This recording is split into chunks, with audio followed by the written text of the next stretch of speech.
Joseph, నువ్వెప్పుడు చర్చికి వెళ్లడం, ప్రార్థన చేయటం, బైబిల్ చదవటం ఇంకదే జీవితమా? ఇవన్నీ నాకిష్టం లేదు. ఇవన్నీ మన జీవితానికి అడ్డం. ఇలా అయితే మనం కోరినట్లు జీవించలేం జోసెఫ్. మనకి ఏ ఎంజాయ్మెంట్ కూడా మిగలదు. మనం కాస్త బయటకు వెళ్ళాలి.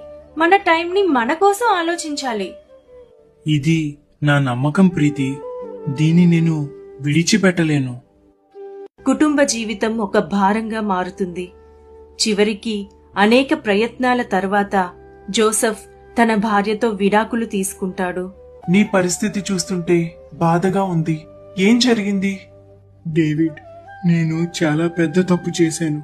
నా బుద్ధికి నచ్చినదే చేశాను. కానీ దేవుని నిర్ణయాన్ని అడగలేదు. నా నిర్ణయం నా జీవితాన్ని నాశనం చేసేసింది.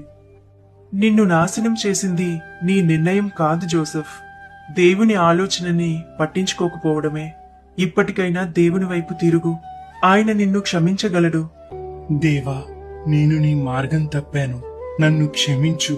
నీ ప్రణాళికే నాకు సరైంది. నీవే నన్ను నడిపించు. మన జీవితంలో మనమేం కోరుకున్నా, ఏం నిర్ణయాలు తీసుకున్నా దేవుని ఆలోచనలు ముందుగా గమనించాలి. ఆయనకు మనపై ఉన్న సంకల్పాన్ని పూర్తిగా అంగీకరిస్తేనే మన జీవితం నిజమైన ఆశీర్వాదం